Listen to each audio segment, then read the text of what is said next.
Good morning, everyone.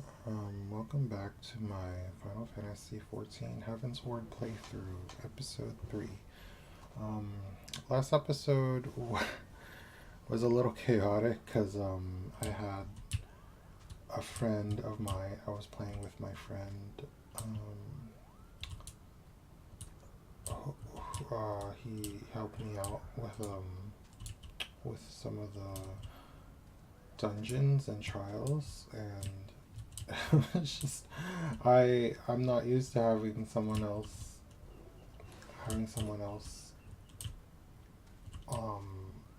while I stream, so I didn't really know how to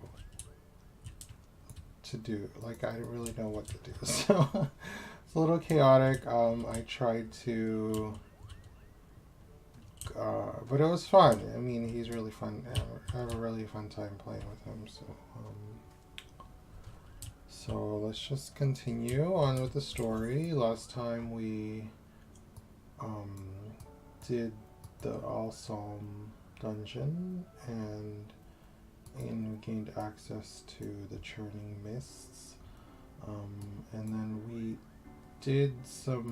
did meet up with some Mughals. And honestly, I was really not into it, the story of that. But whatever. Mughals are very Final Fantasy, so I just it's fine. So we're just continuing on with the story. Alright. So this should do nicely, Kupo. The winds will likely have died down by tomorrow, but until then we might as well make ourselves comfortable. If we must interrupt our journey so close to its end, I suppose this place is as good as any. And mayhap a brief respite from the hardships of the road will help to clear our minds in readiness for the coming parley. Very well then, I believe a campfire is in order. Leave the gathering afield to me.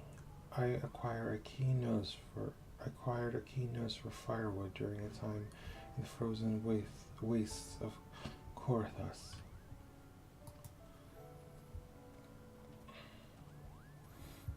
Clear our minds.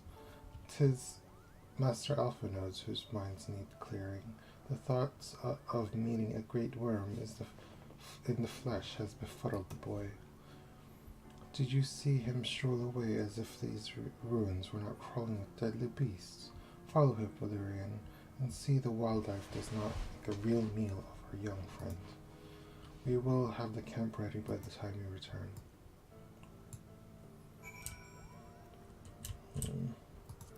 Yeah, you're right. So I guess he's gonna get himself into trouble, and we have to save him.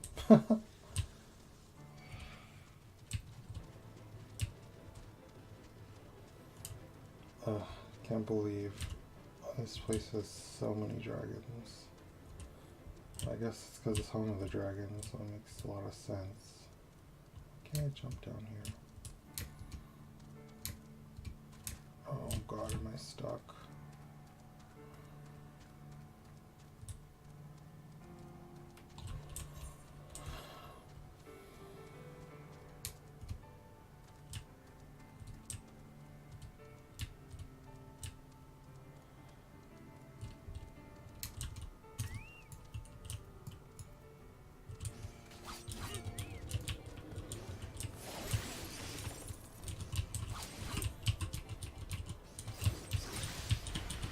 So what I noticed about these dragons is their AoEs are huge.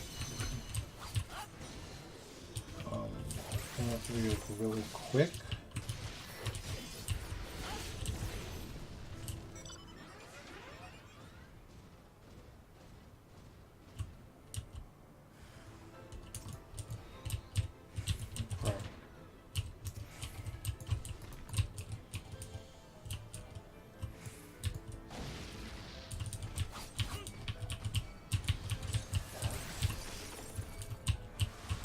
Why am I killing this thing? Oh my god.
I really need to get used to using my finisher move closer to when they're dying. Alright.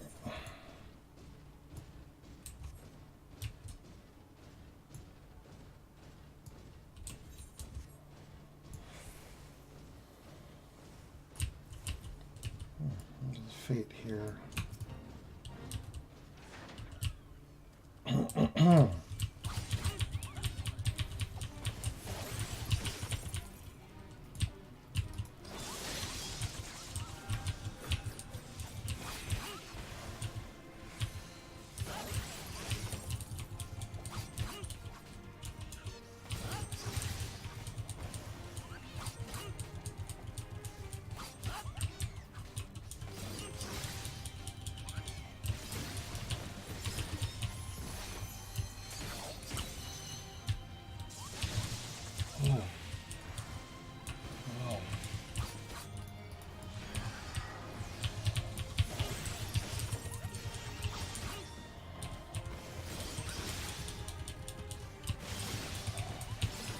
I need to get quicker about this tail.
That's pretty rough.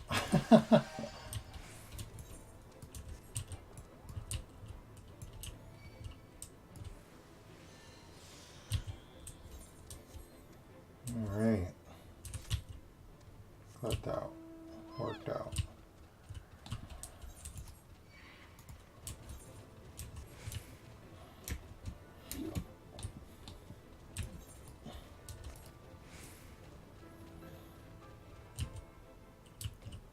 Alright. Let's talk to Estinian. I see I was right to worry about the boy's safety. Once Alphino returns with the wood, we can see about supper. The Ice Queen has filled a pot with what looks like a stew ingredients, ready for the fire.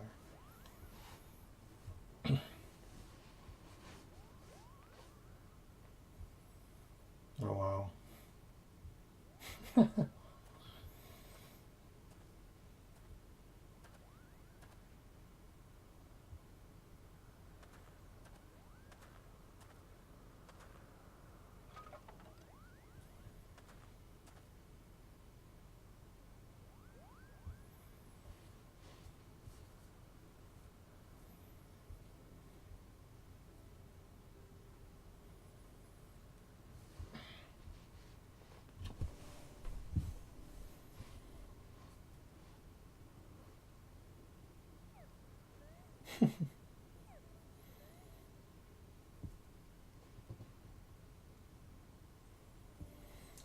Few things compared to the simple pleasures of sitting beside. Oh, that's too fast. Ha! So speaks this great explorer. Until recently, you'd have recognized firewood if it came with kindling and flint and a flint. 'Tis well you instructed me so patiently then. But yes, left to my own devices, I would have been compelled to single ye sail with a pile of damp leaves.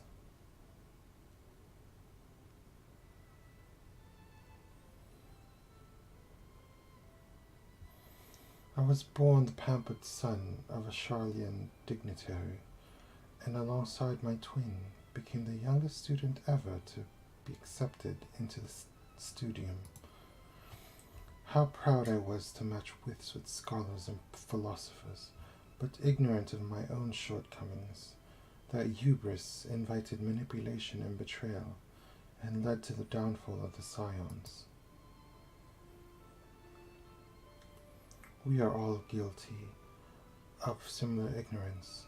How many men lay down their lives, never knowing what it was they fight for, never questioning which they have been taught to believe.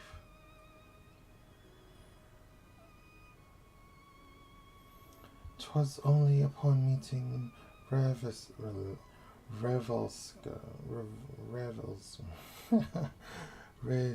Resvalgar, that I learned the truth hidden within our history. Were it not for that chance encounter, I would never have vowed to tear down the Holy See and expunge the falsehoods with which it fans the flames of conflict. I would have lived and died in ignorance. That is the truth, driven to me to do terrible things. I cannot deny, but I would rather sin in the pursuit of peace than imagine myself virtuous for perpetuating a needless war. If this journey has taught me anything, it is the importance and difficulty of holding on to one's convictions in the face of failure, of striving always to replace one's ignorance with knowledge. You are well on your way, Master Alfred.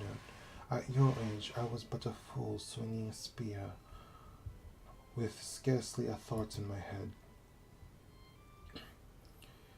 Even now, I struggle to acknowledge the misconceptions under which I have labored.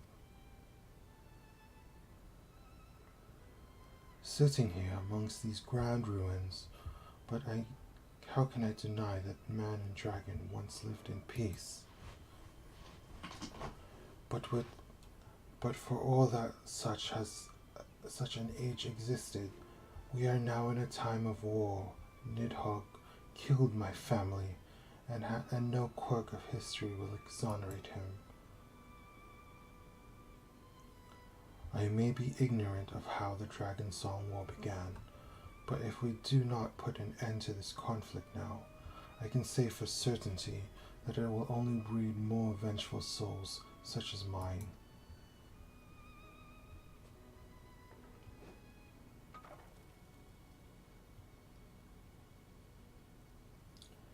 In my hands resides the power to vanquish a great worm. If Ishgard's survival rests on me wielding that power, I will slay Nidhogg myself, orders or no. Estinian, you gave your word. My word is contingent upon the success of our parley. Show me the strength of your convictions, Lady Iceheart. Convince Resvelga of the righteousness of your cause.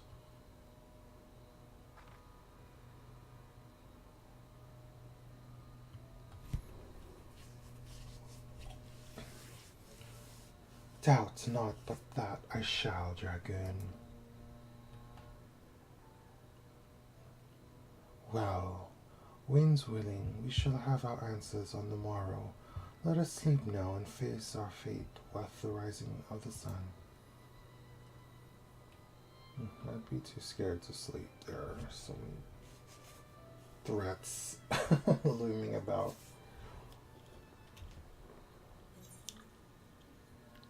Alrighty. Any rewards for me? No, but we have that summoner here. Get that.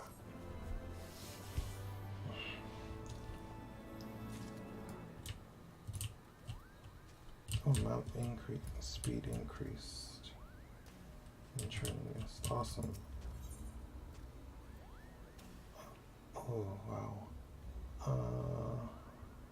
Anything? Oh, trousers. Oh, those look ugly.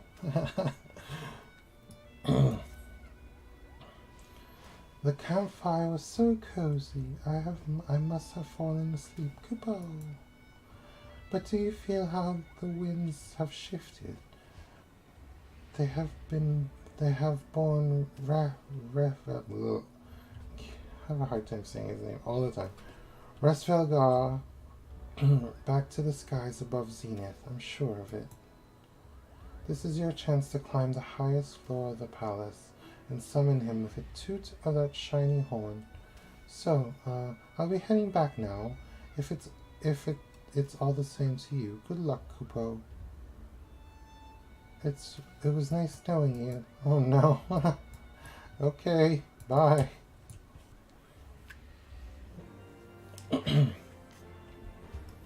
So, wants to blow the horn on top floor of the Zenith. Great. I guess I can take this. So my friend flew me here to this aether point. So this helps a lot, actually.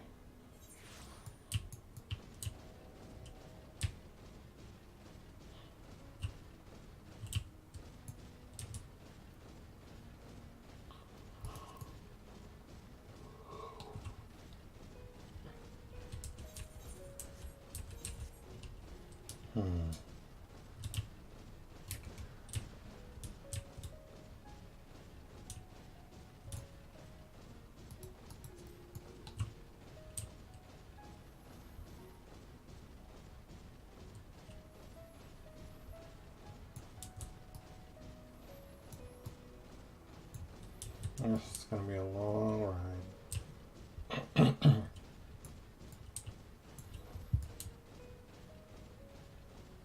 Oh, I guess not.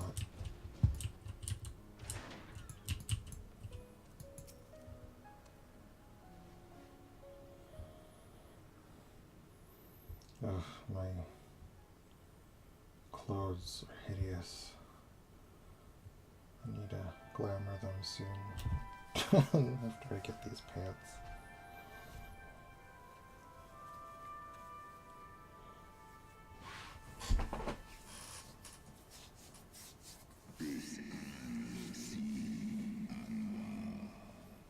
Mortals, why do you disturb my solitude? Oh, gorgeous.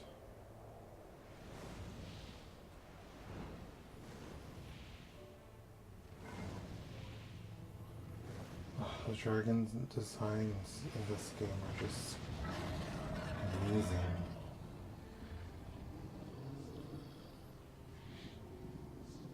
Heavensward.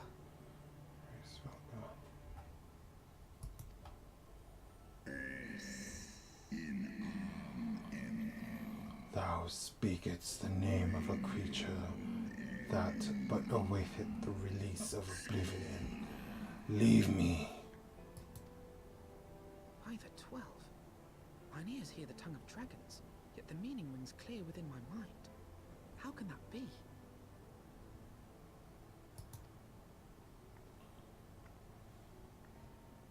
Heavensward, do you not remember me? 'Twas I whom you found in Dravania. I who glimpsed the truth. The truth about your past. About Shiva.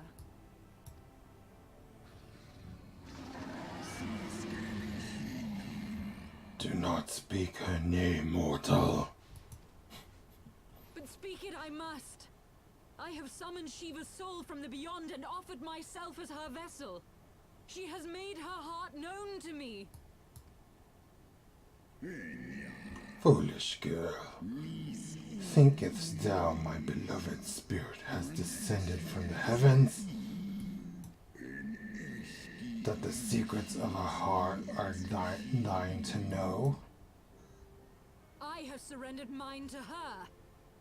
Do you not see, my love? I am Shiva reborn.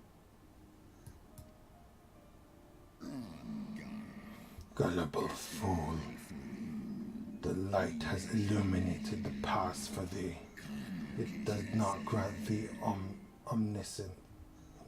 omniscience.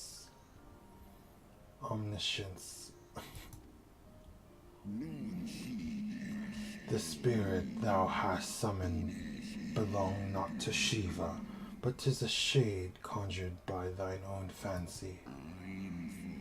In an age long past, mine own kin were guilty of like folly, beguiled by dark one's lies. They attempted to resurrect a king amongst worms, yet the divinity they call forth merely borrowed the semblance of a falling brood brother. Such gods are not summoned but created, phantoms spun from the threads of a misplaced faith. Then the spirit that answered me Was but thy dream of Shiva. Thy soul has been corrupted by a deity of thine own making, child.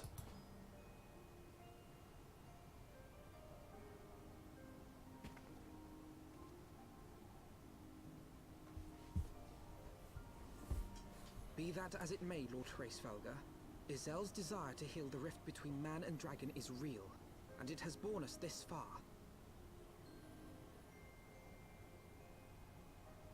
We would spare both our kind and yours the ravages of this senseless war. Pray join your voice to ours in a call for peace and forgiveness.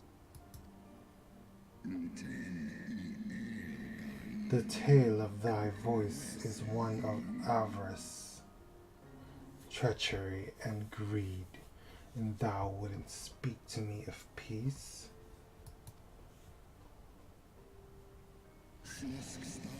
Hark thee, mortal, to the naked truth, then tell me thou deservest forgiveness.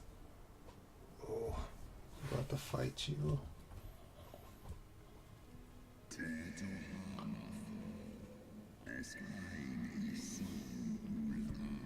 1200 years ago, my beloved Shiva's sacrifice served to bring an end to the war twixt man and dragon, paving the way for an age of peace and cooperation.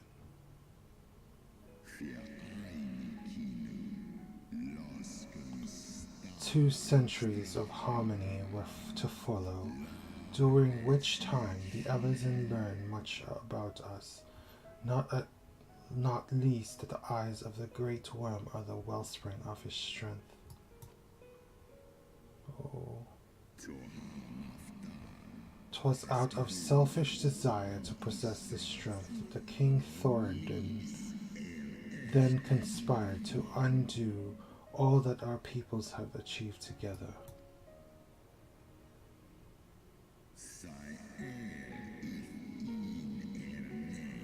With the aid of his leal knights, the most noble of Elezen lured my brood sister Ratatoska into an ambush and took from her which he craved.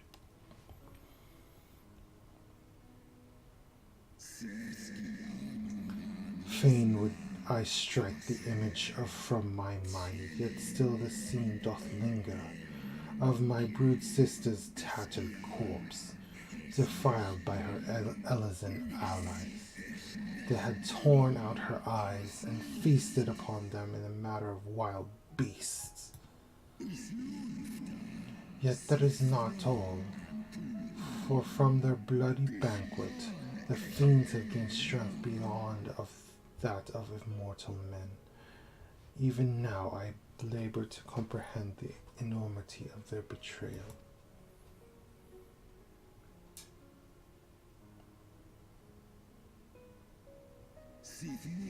Nidhogg was the first to learn of the atrocity and took to the skies hungry for vengeance. But though he slew Thordan and some few of his knights, their fellow butchers knew only too well where to aim their spears, and now practiced savagery. They set about my brood brother, sending him flailing from the field. Such is the truth the holy sea would keep hidden. Such was the beginning of the Dragon Song War. 'Tis a song my kind shall never forget, even though 10,000 years pass and Ishgard crumble into dust.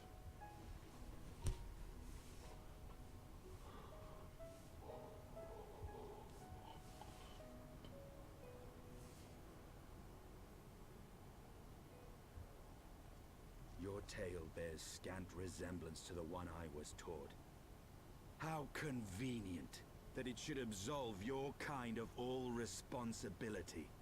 But tell me, dragon, why should I believe your version of events? What thou choosest to believe is immaterial.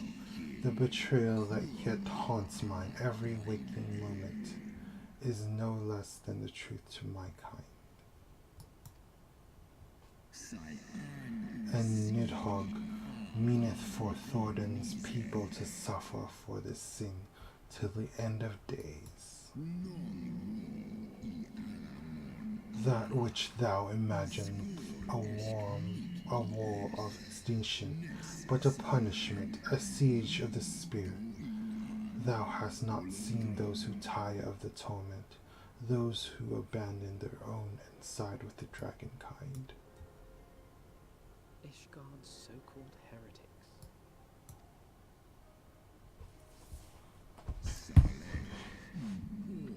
Know that all the traitors' progeny bear a trace of Rataskar's essence, but a single sip of our blood is enough to awaken it. Then the seed lies within us. 'Tis for this reason that those who abandon their loyalties are rewarded with a drink, and thus they are transformed to join the ranks of Nidhogg's ever-growing army as newborn dragons. One by one, through death and defecation, my brood brother shall account for all the betrayer's children. Ye gods, I have borne witness to such a transformation. Looked on as a heretic assumed the shape of a dragon. I imagined it some manner of Dravanian enchantment. But if any Ishgardian, regardless of allegiance, has such potential within them, 12 forgive us. To think of all the dragons we've slain.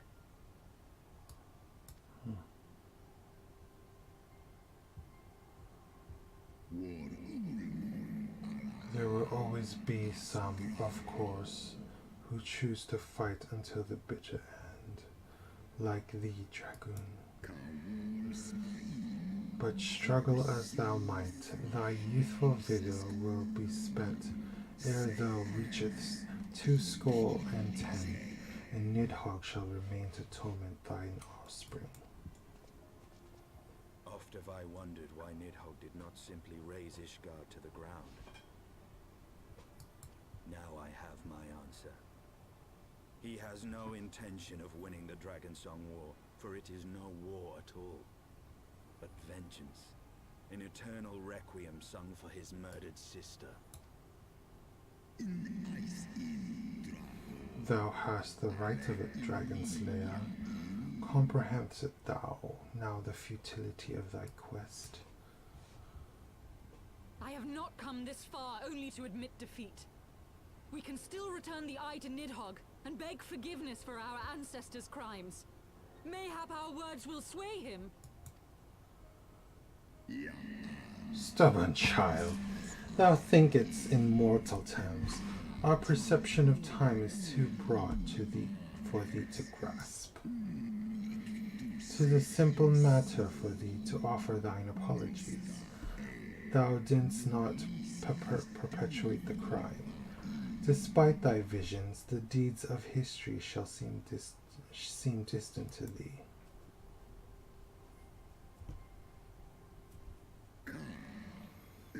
For a worm such as Nidhogg, however, that history is yet part of his present, as fresh as the blood that did gush from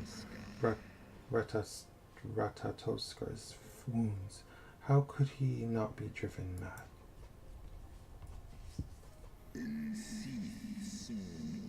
'Tis only by the calming embrace of Shiva's soul that mine own fury hath not consumed me. But let us speak no more of what is done.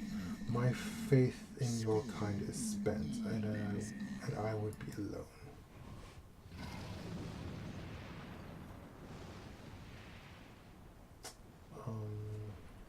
Wow.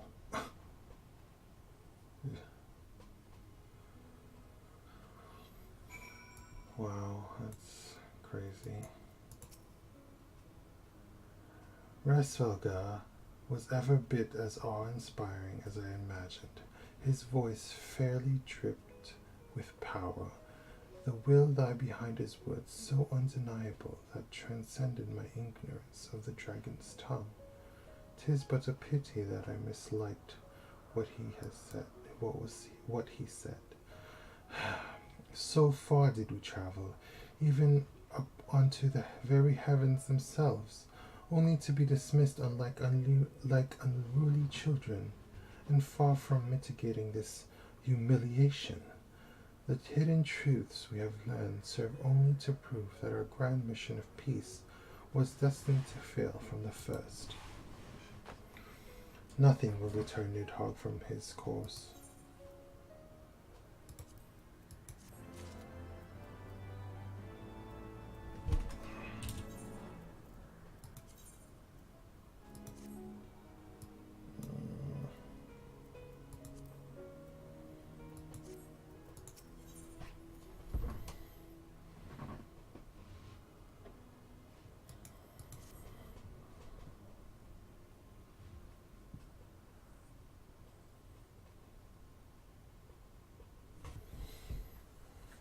Well, what do you propose we do now?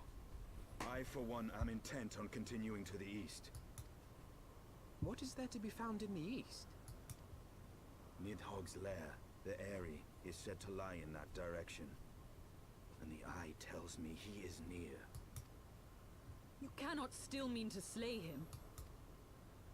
You cannot still mean to stop me. I have been true to my word, and aided you in this fool's errand with Hraesvelga. But your efforts at parley have come to naught, Lady Iceheart. I would see Ishgard saved, and for that, Nidhogg must die. With the tale of our ancestors' vile betrayal yet ringing in your ears, you speak of continuing this war? Nay, lady.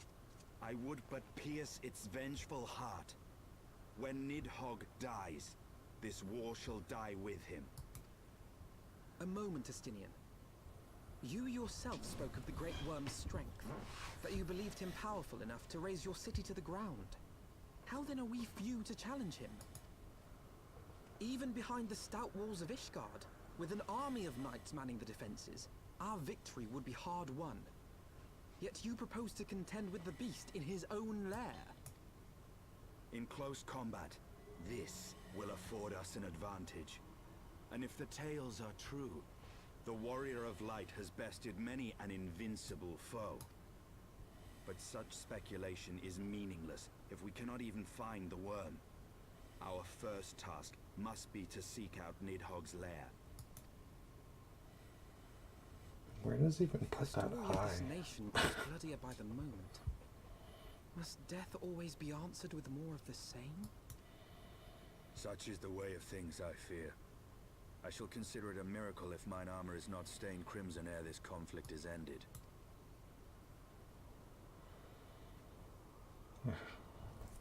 Clothes are hideous. I should be blinded by my own lies. Everything I believed, everything I thought I was, gone. All gone.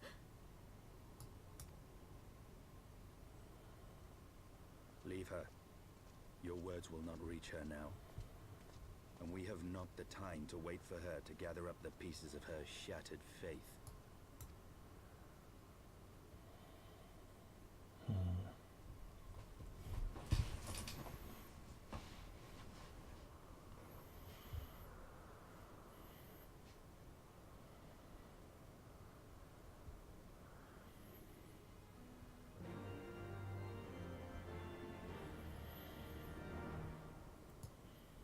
Oh wow, what a reveal.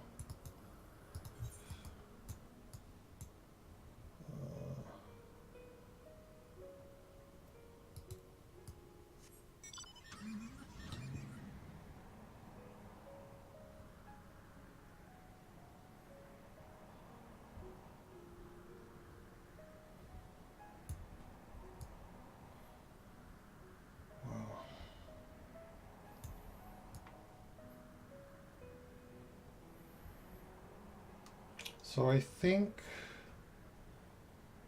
I mean, what can we do if we kill Nidhogg? Do you think it'll end everything? I mean, it's so difficult war.